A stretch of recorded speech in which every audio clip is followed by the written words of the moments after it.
Remember that everything we're doing is to learn how to think, not what to think. And we combine the science of systems and we bridge East and West. First of all, we're going to really go deeply into the origins of cannabis. How was it used? Where does it come from? There's all sorts of theories. You know, the Lord Shiva smoked it. Hindus love to have cannabis. Is it true or not? You'll find that out. How much of that is true versus mythology? You're going to learn what's in cannabis. What is actually in cannabis? How many molecules? And is it just THC? You probably hear about THC. You're going to find out that there's many molecules. When we talk about cannabis, it's not just the THC molecule that people have made a lot of hype about. So that's the next question. We're going to go into a little bit of the history. This is just a quick preview of one of the hundreds of slides we're going to cover. And the data we're going to talk about, it dates back 11,700 years. Its first evidence was found in Southeast Asia. That's over 10,000 years ago. And it's been used in many ancient societies in India, Egypt, China, Greece for various uses: spiritual, household, for ropes, fiber, clothing, the hemp, pain, anxiety, recreational use. The key thing to remember is, yes, it's been used, but how much? What strain? Where did it come from? What did they take? So without that knowledge, it can easily fall into the realm of reality or myth. And that's what we want to cover, because without this knowledge, people could get manipulated by different forces in different ways. In addition to that, we want to talk about what are the strains? What are strains, first of all? What are strains of cannabis? And you're going to see a relationship between the strains of cannabis and the molecular structure and profile of it. Then we want to go into what's the endocannabinoid system. For the last about 5 years, Cytosolve has been mapping out the endocannabinoid system. Well, what is it? You're going to understand that we ourselves within our own body have the ability to produce cannabinoids in our own body and consume it. So then obviously it brings up the question, why are we taking stuff exogenously? For example, your body makes testosterone, right? Over time, testosterone's level deplete. There's some people say you should take testosterone. We got to be very careful with that, because you can alter many other types of variables. You can also create cancer with testosterone over the growth hormones. So these are very profound questions, because we actually have a endocannabinoid system within our own body, and you're going to understand what that is. What is a cannabinoid? You hear about it. What is it? Is there one molecule? Is there 10? Is there 20? And we'll understand that. Does a body create cannabinoids? It's a very important question. Just does a body create testosterone? And you'll learn about that. And how does it do it? What are the molecular processes? By the time you're done with this class, you're going to get the legal analysis of it, the economic analysis, the molecular systems analysis, the biochemical analysis. You're going to learn a lot. Now, the next question, do humans need cannabis? Should everyone, quote unquote, smoke weed? People believe everyone should be on it. I have people that I know, hey, you got to have it. You got to have it. Hey, this is the best thing since sliced bread. Next, is the cannabis of today the same as the cannabis of the 1960s or before?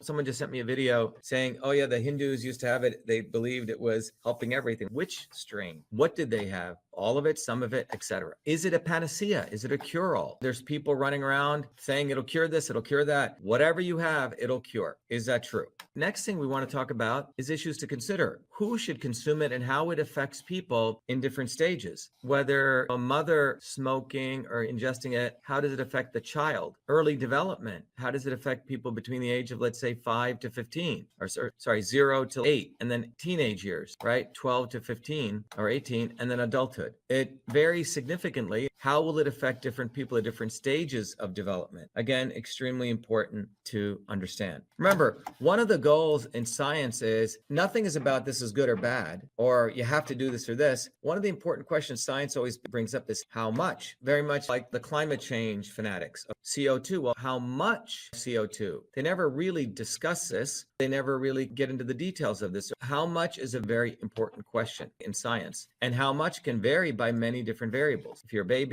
if you're a young child, adolescent, adulthood. Someone said, until you fall asleep. This is hilarious. Someone said, until you fall asleep. There's about 29,000 articles written on cannabis, over 1,100 clinical trials, over nearly 200 years. So there's a lot of data out there. The advantage we have, as many of you know, Cytosolve. It's a technology I developed which allows us to curate all of this literature, look at it, understand the molecular pathways, congeal it all together. And Cytosolve, as many of you know, is that powerful tool that allows us to, first of all, look at the molecular mechanisms. And we're going to share with you some of our original research, what we've done at Cytosolve, to look at those molecular pathways, particularly looking at brain function, how firing of nerves takes place. And we're going to go very deep into that so people really get an understanding, for example, how THC affects the presynaptic and postsynaptic neurons. You're going to really understand the mechanics here. and why the level of THC, how much, can have significant effects. Cytosol allows us to do that. Cytosol allows us to model mathematically, bring together vast amount of knowledge and get more of a holistic view. Using that, we can model things, but there's many other questions we're going to answer. One of the things we're going to also discuss is the need to take a whole systems approach of the body. One of the things that we have offered to people in the systems approach is to seeing the body as a whole. Now, everyone talks about that, but how do you practically do that? So for that, I've created a tool which is accessible for all of you as warrior scholars called Your Body, Your System. And we're going to be using Your Body, Your System to actually analyze cannabis, because the reality is all of us are very different. It's like people who, let's say, drink alcohol. There are people who drink a lot and it doesn't do anything to them. Then other people drink a little and they get drunk. Our body chemistries are very different. So to say that one size fits all is wrong. Now, traditional systems of medicine figured this out. And in my research in biological engineering systems biology, I was able to go look at the ancient systems of medicine and deliver to the world a new and powerful way of looking at those systems of medicine. And I created a tool, Your Body, Your System. It's accessible to all of you when you join as a warrior scholar. It's free. We used to charge a lot for it. It took millions of dollars to create this tool, but you can answer a set of questions and it'll figure out your body type, who you are. That's what that red dot, what kind of system you are in this triangle. Then you can answer a different set of questions and it'll figure out how you're off course from you. That's what we say, be happy, be you. That's a black dot, which is like the weather, which can vary from time to time. The black dot can be in different places. But the idea is to move the black dot to the red dot, because the red dot is when your body is functioning as it wants to, as it was designed for. So how do you do that? The tool will actually figure out foods and supplements and things. It's not a medical tool, big disclaimer here, because we can't make those claims, nor do we want to. But it is a tool that'll help you figure out how different foods, different supplements can move the force of transport, conversion, storage, how they affect you. Now, when it comes to cannabis, when you take the seminar, we'll actually take away these little sticky notes. We'll find out how cannabis affects the forces of transport, conversion, and storage. You see, in general systems theory and in traditional systems of medicine, all of us are composed of the forces of motion, the forces of conversion, or the forces of storage. In the Indian system of medicine, that was called Vata, Pitta, Kapha, and I was the first one to decipher this. It's important to recognize that because for many years, thousands of years, people have been using the systems of medicine, and you ask someone, what is Vata, Pitta, Kapha? They can't really explain it until what I've done here. But using this approach, we will also talk about what does cannabis do to the individual. Will it increase their Vata, the Kapha? Does it destabilize them?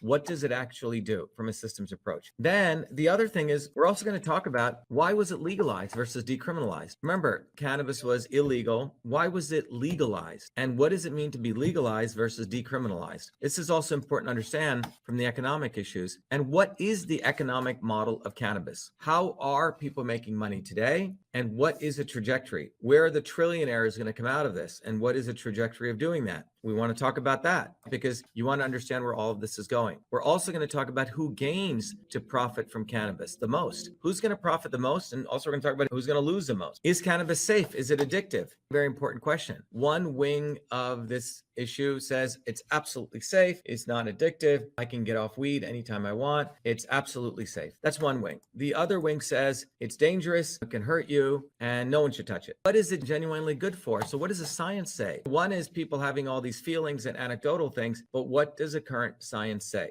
We want to go through that, which we will do. Does cannabis mellow everyone out? One thesis is everyone just becomes mellowed out. No one can hurt anyone, puts people to sleep. Does cannabis make you violent? Does it perturb certain people? Do they go off the deep end? Is it just a mellow thing or can it make people violent? And if so, who? And what happens when you mix cannabis and alcohol? A lot of very interesting data that's come out on this. Is cannabis a gateway drug? Now, someone just put here, no documented cases of cannabis death. We'll talk about that too. Is that true? Is cannabis a gateway drug? One group says it is, and other people say, no, it's absolutely not a gateway drug. Again, we're going to go over the reality and the hype of this. And does cannabis cause cancer? Another very important question. We're going to cover a ton of area. So those of you who are Truth Freedom Health scholars, I really look forward to reconnecting with you. Someone says, have I tried cannabis? I'll answer that question. If that incents you, come and join and I'll tell you if I've done it and what my experience was. And then important thing is, I just want to emphasize, free to all of our Truth Freedom Health warrior scholars. I encourage all of you who are not scholars to join. Again, we're going to be covering all of these issues as I just went through. It's going to be a lot. Again, those of you who want to become warrior scholars, go to VAShiva. vashiva.com/join, and I look forward to you joining. Again, what we're going to cover, for some people, it's going to be very controversial, but we don't take a pro-cannabis and anti-cannabis view. We look at the science, we take a systems approach, and I encourage all of you to also take a systems approach. Go join vashiva.com. Come to our open house, as I've mentioned. You can go right over to vashiva.com to do that. Become a warrior scholar at vashiva.com/join to get access to the full video.